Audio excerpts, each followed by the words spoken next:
செழித்திருக்க வேண்டும் என்பதே. Sisters and brothers, God does not want to see us poor. He wants to see us rich, healthy. என் அன்பு சகோதர சகோதரிகளே, தேவன் நம்மை ஒரு பொழுதும் வறுமை உள்ளவர்களாய் பார்க்க விரும்புவதில்லை. எப்பொழுதும் ஐஸ்வர்யவான்களாக, சுகமுள்ள மனிதர்களாகவே நம்மை பார்க்க விரும்புகிறார். He himself gives us the wisdom to get this wealth, and his wealth, when he gives us, then it has no sorrow and it is blessed. எனவே இந்த செழிப்பின் நாட்களுக்குள் அவரே நம்மை நடத்துகிறார். அப்படி அவருடைய செழிப்பினால், சுகத்தினால், ஐஸ்வர்யத்தினால் நாம் நிரம்பும் பொழுது எந்த சோதனையும் மறுபடி நம்மை மேற்கொள்ளவே முடியாது. 3:14 Galatians says that the blessing of Abraham might come on the Gentiles through Christ Jesus. கலாத்தியர் 3:14 வேதம் சொல்லுகிறது, ஆபிரகாமுக்கு உண்டான அத்தனை ஆசீர்வாதங்களும் புறஜாதிகளுக்கும் கிறிஸ்து இயேசுவின் மூலமாக பொழிந்தருளப்படும் என்று. We are Abraham's seed. நாம் ஆபிரகாமின் சந்ததியார். And so God's covenant is with us. எனவே தேவனுடைய உடன்படிக்கை நம்மோடு தான் இருக்கிறது. Dear friends, the blessings of Abraham, the 12 blessings of Abraham are truly what we just want in our lives. ஆபிரகாமுக்கு உண்டான 12 ஆசீர்வாதங்கள் தான் நாம் ஒவ்வொருவரும் நமக்கும் தேவன் தர வேண்டும் என்று விரும்புகிறோம். The Lord will make your business and your farm successful. தேவன் உங்கள் தொழில்களையும் உங்கள் பண்ணைகளையும் செழிப்புள்ளதாய் மாற்றுவார். You have many children and you will harvest large crops, and your herds of cattle and flocks of sheep and goats will produce many young. நீங்கள் ஆடுகளின் பெருக்கத்தாலும் மாடுகளின் பெருக்கத்தாலும் பிள்ளைகளின் பெருக்கத்தாலும் ஆசீர்வதிக்கப்பட்டிருப்பீர்கள். You will have plenty of bread to eat. திரளான சாப்பாடு உங்களுக்கு உண்டாயிருக்கும். The Lord will make you successful in your daily work. உன்னுடைய ஒவ்வொரு நாளின் கை பிரயத்தனங்களையும் கர்த்தர் ஆசீர்வதிப்பார்.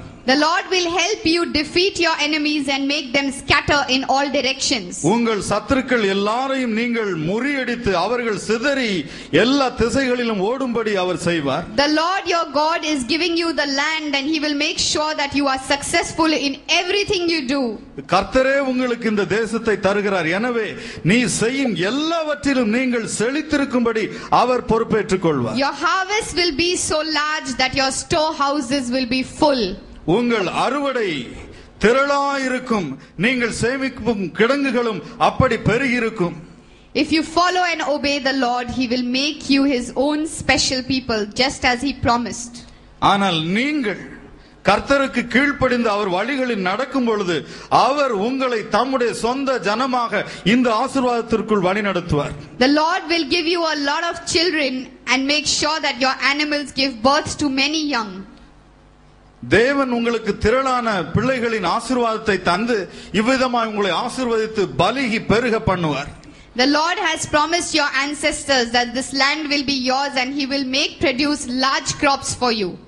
தேவன் இந்த பூமியை உங்களுக்கு சொந்தமாக, முன்னோர்களுக்கு சொந்தமாக தந்ததினால் இவைகளிலிருந்து மிகுதியான அறுவடை உங்களுக்கு கட்டளையிடுவார். The Lord will open the storehouses of the skies where he keeps the rains, and he will send rain on your land at just the right times.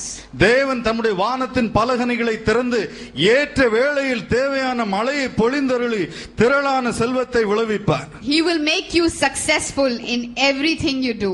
நீங்கள் செய்யும் எந்த காரியங்களிலும் நீங்கள் ஜெயித்திருக்கும்படி அவர் அப்படி செய்வார். You will have plenty of money to lend to other nations. மற்ற நாடுகளுக்கு கடன் கொடுக்கும்படி தேவன் உங்களை திரளான செல்வத்தினால் ஆசீர்வதிப்பார். But you won't need to borrow any yourself. எனவே நீங்கள் ஒரு நாளும் கடன் வாங்குவதில்லை, மாறாக கடன் கொடுப்பீர்கள். Thank God that we have all these blessings. Just in return, we have to only obey and walk in his ways. நாம் அவருடைய வழிகளுக்கு கீழ்ப்படிந்து அவருடைய வழியில் நடக்கும் பொழுது ஆண்டவருக்கு நன்றி, இத்தனை ஆசீர்வாதங்களை அவர் நமக்கு சொந்தமாய் மாற்றி விடுகிறார். Thank God that Jesus has paid for all our iniquities by sacrificing himself. இயேசு தன்னை விலை கிரயமாக கொடுத்து, தன்னை பலியாக கொடுத்து நம்முடைய ஒவ்வொரு அக்கிரமங்களுக்காக மரித்ததினால் நாம் தேவனுக்கு நன்றி கூறுவோம். He sacrificed his only begotten son because he loved us so much. நம்மேல் அவர் அன்பு கூர்ந்ததினால், தம்முடைய சொந்த குமாரனை அவர் நமக்காக சிலுவையில் ஒப்பு கொடுத்தார். He has bought us with his precious blood. அவர் தன்னுடைய விலையேறப்பட்ட இரத்தத்தினால் நம்மை வாங்கி இருக்கிறார் விலைக்கு. It is not we now, it is he who is the owner of us. இப்பொழுது பிழைத்திருப்பது நாம் அல்ல, நமக்கு சொந்தக்காரராகிய அவர்தான் நமக்குள் இருக்கிறார்.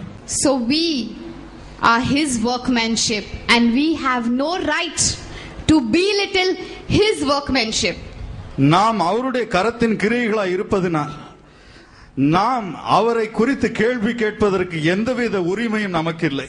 Many times we start cursing ourselves and we start saying, no, we have many shortcomings, we have weaknesses, but it's not that we are cursing ourselves, it is that we are cursing the creation of the Lord and we have no right to do that. பல நேரங்களில் நாம் சோர்ந்து போகும் பொழுது நம்மையே நாம் சபித்துக் கொள்கிறோம். அப்பொழுது நாம் சபிப்பது நம்மை அல்ல, நம்மை உருவாக்கி நமக்குள் வாசமாயிருக்கும் அவரே நாம் நொந்து கொண்டு சபித்துக் கொள்கிறோம் என்று அர்த்தமாகிறது. Because we are his creations and his workmanship. காரணம் நாம் அவருடைய கிரியைகளாய் இருக்கிறபடினால், அவருடைய கரத்தின் கிரியைகளாய் இருக்கிறபடினால் அது அப்படி மாறுகிறது. But with a new life and a new creation, we have a choice to change our ways and make them his ways so that his image and likeness is seen through us and his character reflects through our character. எனவே நாம் நமக்குள் ஒரு புது சிருஷ்டி உருவாக தேவன் முற்படும் பொழுது மக்கள் நம்மை கண்டு அவரை நாம் பிரதிபலிக்க ஏது உண்டாகிறது. அவருடைய சாயலில் நாம் வாழ முற்படும் பொழுது அவரையே நாம் வெளியே கொண்டு வருகிறோம். Paul said in 1 Corinthians 3:16 that we should revere our body because it is the temple that he dwells in. 1 கொரிந்தியர் 3:16 பவுல் சொன்னார், நாம் நம்முடைய சரீரங்களை பரிசுத்தமாய் காத்துக்கொள்ள வேண்டும், காரணம் அது தேவனுடைய ஆலயமாய் இருக்கிறது என்று. 2 Corinthians 6:16 says, I will dwell in them and I will walk with them and I will be their God and they will be my people. 2 கொரிந்தியர் 6:16 வேதம் சொல்லுகிறது, நான் அவர்களோடு தங்குவேன், அவர்களோடு சஞ்சரிப்பேன், உலாவுவேன், அவர்கள் என் ஜனங்களாய் இருப்பார்கள், நான் அவர்கள் தேவனாய் இருப்பேன் என்று. My God, imagine, Lord himself is upon us. His anointing is